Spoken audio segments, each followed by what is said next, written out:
Perkenalkan, nama saya Imam Sabri Salam dengan nomor induk mahasiswa 190510148 dari Fakultas Hukum Universitas Malikus Saleh. Video ini saya buat untuk memenuhi kriteria penilaian ujian tengah semester mata kuliah Hukum Jaminan dengan dosen pengampu Pak Arif Rahman SH.MH. Baiklah, langsung saja saya akan memasuki pembahasan soal yang pertama, yaitu mengenai pengertian dari hukum jaminan. Pada hakikatnya, hukum jaminan adalah suatu peraturan hukum yang mengatur hubungan antara penjamin atau debitur dan penerima jaminan atau kreditur sebagai akibat dari pengenaan hutang atau kredit tertentu dengan jaminan benda atau orang tertentu. Meskipun tidak ada konsep hukum tentang jaminan dalam Undang-Undang KUH Perdata, memuat aturan yang mengatur tentang jaminan secara umum, dinyatakan dalam pasal 1131 dan 1132 KUH Perdata. Menurut pasal 1131 KUH Perdata, segala barang-barang bergerak dan tak bergerak milik debitur, baik yang sudah ada maupun yang akan ada, menjadi jaminan untuk perikatan-perikatan perorangan debitur tersebut. Alhasil, berdasarkan pasal ini, seluruh harta benda seseorang otomatis menjadi jaminan atas utang-utang debitur. Selanjutnya, untuk pertanyaan yang kedua, jelaskan objek dan ruang lingkup hukum jaminan. Objek dari hukum jaminan dibagi menjadi dua macam, yaitu objek material dan objek formal. Objek material yaitu bahan yang dijadikan sasaran dalam penyelidikan. Objek material hukum jaminan adalah manusia. Objek formal yaitu sudut pandang tertentu terhadap objek materialnya. Jadi, objek hukum jaminan adalah bagaimana subjek hukum dapat membebankan jaminannya pada lembaga perbankan atau lembaga keuangan non-bank. Ruang lingkup hukum jaminan meliputi umum dan khusus. Jaminan khusus dibagi menjadi dua macam, yaitu jaminan kebendaan dan perorangan. Jaminan kebendaan dibagi menjadi dua macam lagi, yaitu jaminan bergerak dan jaminan tidak bergerak. Contoh jaminan bergerak yaitu gadai dan fidusia, sedangkan jaminan tidak bergerak yaitu hak tanggungan, fidusia, khususnya rumah susun, hipotek, kapal laut, dan pesawat udara. Jaminan perseorangan meliputi tanggung menanggung atau tanggung renteng dan garansi bank. Selanjutnya, soal yang ketiga. Apa yang dimaksud dengan jaminan? Jaminan adalah tanggungan atas pinjaman yang diterima atau garansi atau janji seseorang untuk menanggung utang atau kewajiban tersebut tidak terpenuhi. Jaminan merupakan suatu barang, harta, atau benda yang diberikan oleh debitur kepada kreditur dalam pengajuan suatu pinjaman. Jaminan berasal dari bahasa Belanda yaitu zekerheid. Selanjutnya soal yang keempat. Apa yang menjadi syarat dan manfaat benda jaminan? Syarat-syarat benda jaminan yang baik adalah 1. Dapat secara mudah membantu perolehan kredit itu oleh pihak yang memerlukannya. 2. Tidak melemahkan potensi atau kekuatan si pencari kredit untuk melakukan atau meneruskan usahanya. 3. Memberi kepastian kepada si kreditur dalam arti bahwa barang jaminan setiap waktu tersedia untuk dieksekusi. Bila perlu, dapat mudah diuangkan untuk melunasi hutangnya si penerima atau pengambil kredit. Manfaat benda jaminan bagi kreditur. 1. Terwujudnya keamanan terhadap transaksi dagang yang ditutup, serta memberikan kepastian hukum bagi kreditur. Manfaat benda jaminan bagi debitur adalah dengan adanya benda jaminan itu dapat memperoleh fasilitas kredit dari bank dan tidak khawatir dalam mengembangkan usahanya. Selanjutnya, soal yang kelima. Apa saja yang termasuk jaminan kebendaan dan jaminan perorangan, dan berikan contohnya. Jaminan kebendaan merupakan jaminan yang berupa hak mutlak atas suatu benda, mempunyai hubungan langsung atas benda tertentu, dapat dipertahankan terhadap siapapun, dan mempunyai ciri-ciri kebendaan dalam arti memberikan hak mendahului di atas benda-benda tertentu, serta mempunyai sifat melekat dan mengikuti benda yang bersangkutan.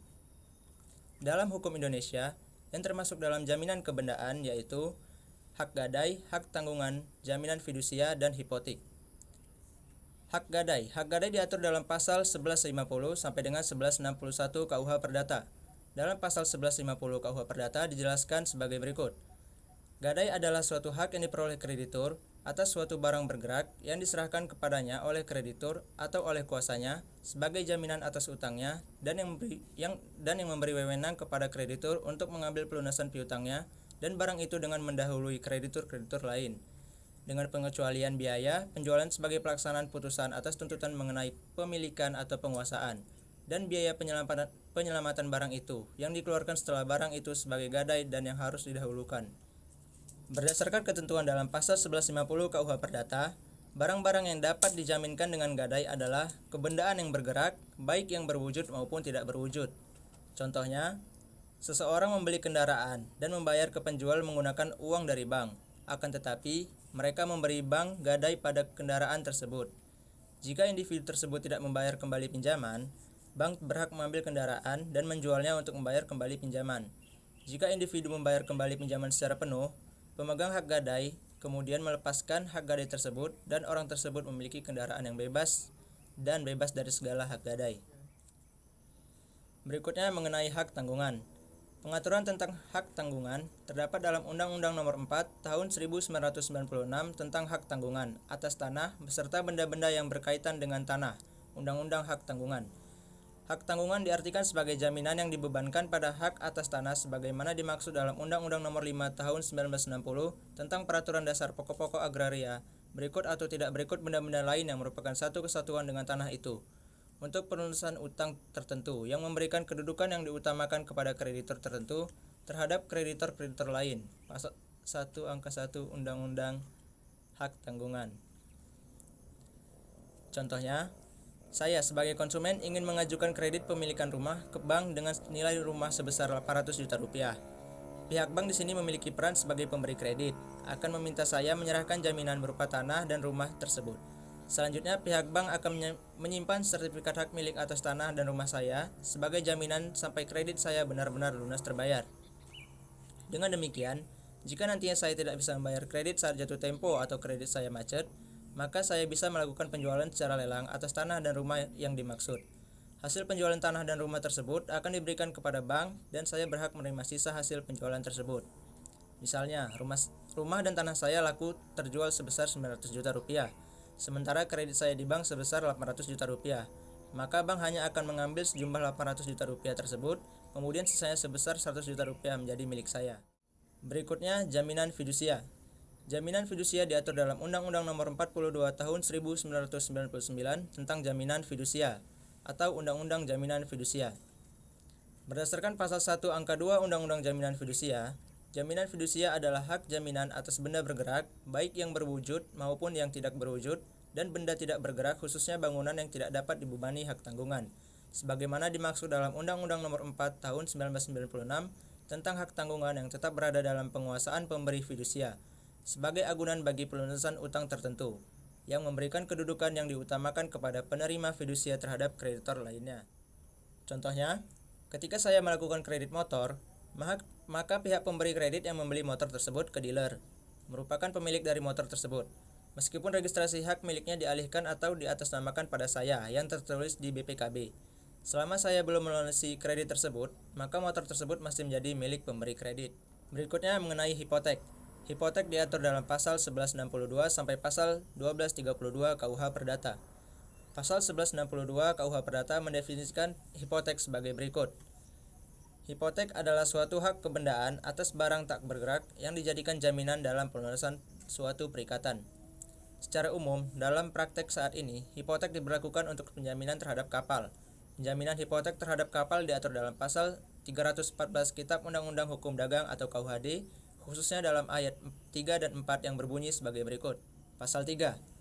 Atas kapal dalam pembuatan dan saham-saham pada kapal demikian dan kapal dalam pembuatan yang dibukukan dalam register kapal dapat diadakan hipotek.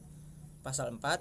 Atas kapal yang tersebut dalam alinea pertama tidak dapat diadakan hak gadai. Atas kapal yang dibukukan, Kitab Undang-Undang Perdata Pasal 1977 tidak berlaku. Selanjutnya mengenai jaminan perorangan.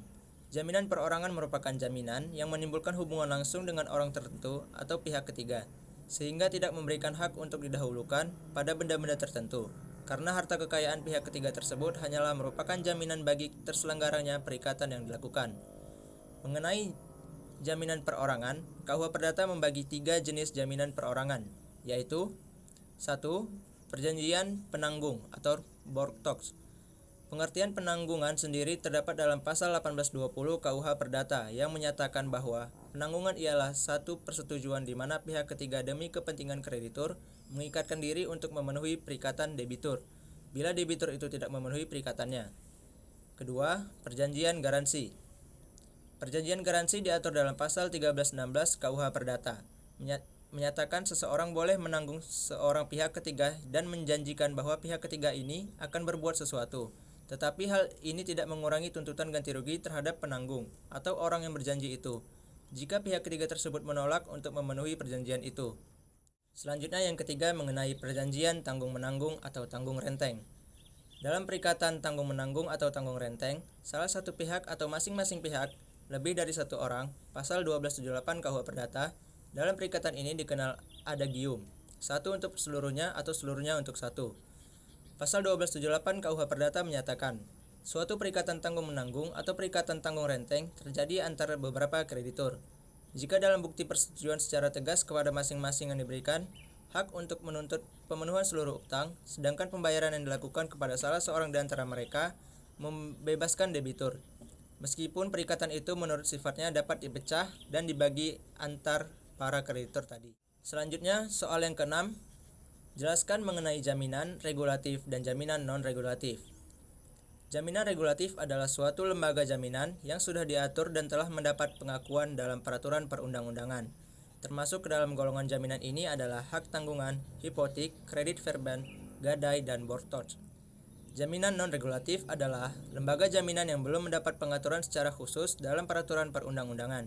Jaminan demikian ada yang diatur dalam hukum kebiasaan, jurisprudensi, dan ada pula yang diatur dalam suatu perjanjian atau bersifat kontraktual. Misalnya, pengalihan tagihan dagang, pengalihan tagihan asuransi, atau surat kuasa mutlak yang tidak dapat dicabut kembali. Soal berikutnya nomor 7, apa yang dimaksud dengan gadai?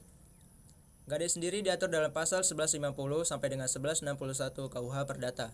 Dalam pasal 1150 KUH Perdata dijelaskan sebagai berikut.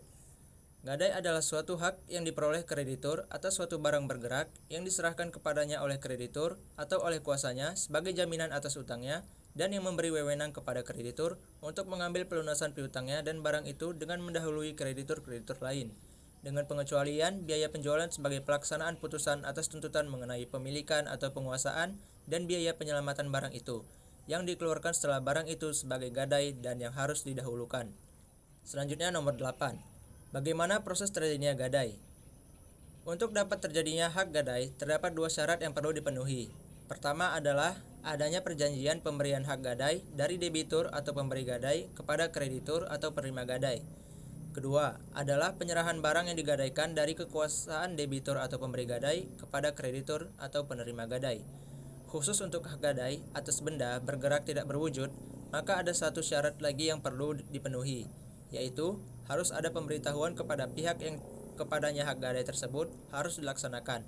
Pasal 1153 KUH Perdata. Contohnya adalah terkait dengan gadai piutang harus ada pemberitahuan kepada orang yang berutang. Selanjutnya nomor 9. Bagaimana proses pelelangan jaminan gadai? Pelelangan barang gadai diatur dalam pasal 1155 KUH Perdata yang menyatakan bahwa bila oleh pihak-pihak yang berjanji tidak disepakati lain, maka jika debitur atau pemberi gadai tidak memenuhi kewajibannya setelah lampaunya jangka waktu yang ditentukan atau setelah dilakukan peringatan untuk pemenuhan perjanjian dalam hal tidak ada ketentuan tentang jangka waktu yang pasti, kreditur berhak untuk menjual barang gadainya di hadapan umum menurut kebiasaan-kebiasaan setempat dan dengan persyaratan yang lazim berlaku, dengan tujuan agar jumlah utang itu dengan bunga dan biaya dapat dilunasi dengan hasil penjualan itu. Bila gadai itu terdiri dari barang dagangan atau efek-efek yang dapat diperdagangkan dalam bursa, maka penjualannya dapat dilakukan di tempat itu juga, asalkan dengan perantara dua orang maklar yang ahli dalam bidang itu. Selanjutnya soal yang terakhir yaitu soal nomor 10. Jelaskan hak-hak lain yang bukan merupakan hak kebendaan tetapi mempunyai persamaan dengan hak kebendaan. Buku 2 KUH Perdata juga mengatur hak-hak lain yang bukan merupakan hak kebendaan tetapi mempunyai persamaan dengan hak kebendaan, karena memberikan jaminan seperti privilege atau hak istimewa, hak retensi, dan hak reklame. Hak privilege merupakan jaminan khusus yang didasarkan pada undang-undang. Hak privilege atau hak istimewa adalah hak yang didahulukan. Mengenai hak privilege dapat kita lihat dalam pasal 1134 Kitab Undang-Undang Hukum Perdata, yaitu suatu hal yang oleh undang-undang diberikan kepada seorang berpiutang, sehingga tingkatnya lebih tinggi daripada orang berpiutang lainnya, semata-mata berdasarkan sifat piutangnya. Hak retensi adalah hak yang diberikan kepada kreditur tertentu untuk menahan benda debitur sebagai tagihan yang berhubungan dengan benda tersebut dilunasi, sebagaimana terdapat dalam pasal 575 ayat 2, pasal 1576, pasal 1364 ayat 2, pasal 1616, Pasal 1729, dan Pasal 1812 KUH Perdata. Hak reklame diatur dalam Pasal 1145 KUH Perdata, yaitu hak yang diberikan kepada penjual untuk menuntut pengembalian barang jualan yang masih ada di tangan pembeli. Demikianlah yang dapat saya sampaikan. Lebih dan kurangnya saya mohon maaf. Saya Imam Sabri Salah mohon undur diri. Terima kasih. Assalamualaikum warahmatullahi wabarakatuh.